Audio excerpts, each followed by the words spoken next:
Hello everyone!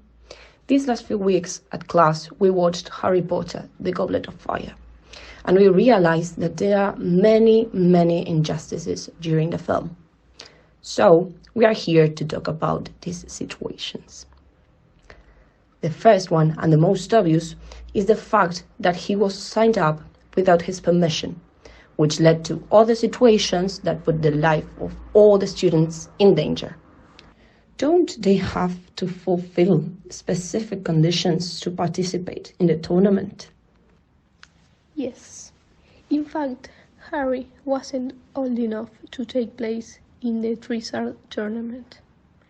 Anyways, these rules didn't mind to Voldemort's follower in the moment that he signed Harry up. His goal was to manipulate the stages of the game in order to meet Harry with Voldemort in the final task, so that he could bring back to life. Consequently, he took the life of another player. But who is Voldemort's follower? Is Bartemius Crouch Jr. He made everything he could so Harry would participate in the competition. When Harry was at the last challenge, he transformed the Chalice of Fire so Harry could get to Voldemort's place. How did Howard's students react? Well, they thought that he had cheated during the inscriptions. They were pissed off. Ron, Harry's best friend, thought the same thing. He was angry at Harry and accused him of committing fraud. Are there more injustices?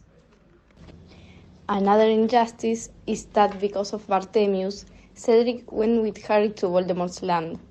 What's more, he ends up dying because of him, when Voldemort wasn't even part of the tournament. In conclusion, there are many injustices that happen in the movie. Some of them are more important and others maybe not.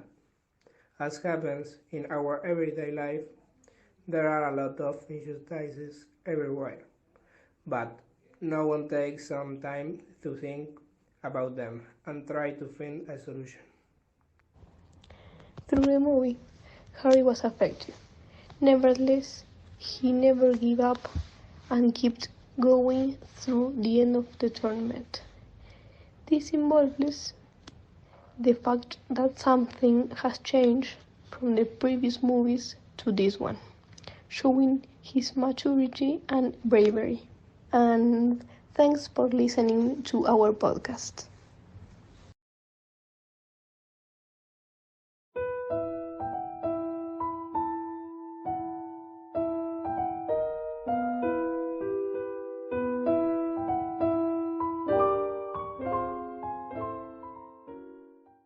Good morning or good night, Argentina. I got a feeling that it's going to be a wonderful podcast. We are Guadalupe, Shani, and Ezequiel, a group of students from the Seferino Namuncurá Institute. Today, we are going to interview Santiago Rociano, a fan of the cinema and the Harry Potter movies. Hi, Roshi. How are you? I hope you are doing well and feel comfortable in this space. I want to start this interview asking to you, which is your favorite Harry Potter movie? Hi guys, well, thank you very much for inviting me. Answering your question, my favorite movie is Harry Potter and the Goblet of Fire. Why do you say with such certainty that Harry Potter and the Goblet of Fire is the best movie of the entire saga? In my opinion, it's the movie which radically changed little Harry in a much more mature boy. Also, what catches my attention is the competition between the different schools and the proof that they have to pass. Well, the first thing to say is that we were talking about this movie with a friend the other day, and we thought that it was crazy how the story and special effects are done inside the maze. For me, it's the best part, because it gives you anxiety and fear. Finally, to say about the maze, that we agreed this is the best movie of 8. About the art competition is funny, because in the first challenge, when Harry took the drake, he didn't know how to handle it. And this is the art competition, with Harry getting a lot of luck in our challenge. I agree 100% with that. I love the main part because it's the final proof, and all the time it keeps me entertained and focused, and I wonder what will happen next. When I saw the movie, the clues were quite confusing. For me, the most difficult was to put the golden egg underwater. In the movie, we can notice the good atmosphere between the characters, especially between Harry and Cedric. How Harry helps Cedric not to get trapped in the labyrinth, or how Cedric helps Harry to discover some clues. There's a good competition between these two participants. You are completely right. No matter how much they are opponents, it's very clear that they help each other whoever wins. I have to confess that when Cedric died, I cried a little bit. The announcement of the winner of the competition was pretty dramatic because Cedric's dead, which takes place in Voldemort traps. At the end of the movie, we can see Harry carry the body to the center of the room.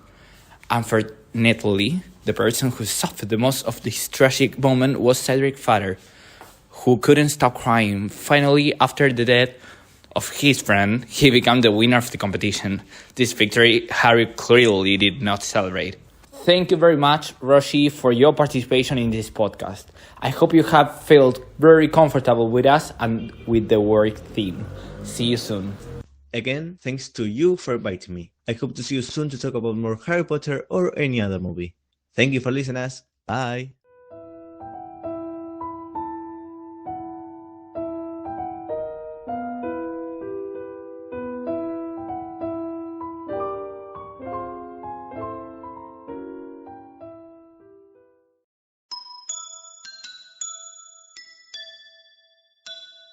Hello everyone! Today in Radio Disney, my partner Martin Parra and I are going to talk about the Hogwarts professors from Harry Potter and the Goblet of Fire. There is a bunch of professors from different assignatures. In this movie, you are introduced to Alastor Moody as the teacher of a subject called Defense Against the Dark Arts. In these classes, he teaches the three unforgivable courses, showing them physically. He used to work for the Magic Ministry hunting wicked witches, until Dumbledore asked him to come to Hogwarts to teach his students. There's also Snape, their potions teacher, which is investigating about the disappearance of his Polyjuice potions, falsely accusing Harry of stealing them. Hagrid and McGonagall, worried about Harry, tried to cancel the tournament unsuccessfully.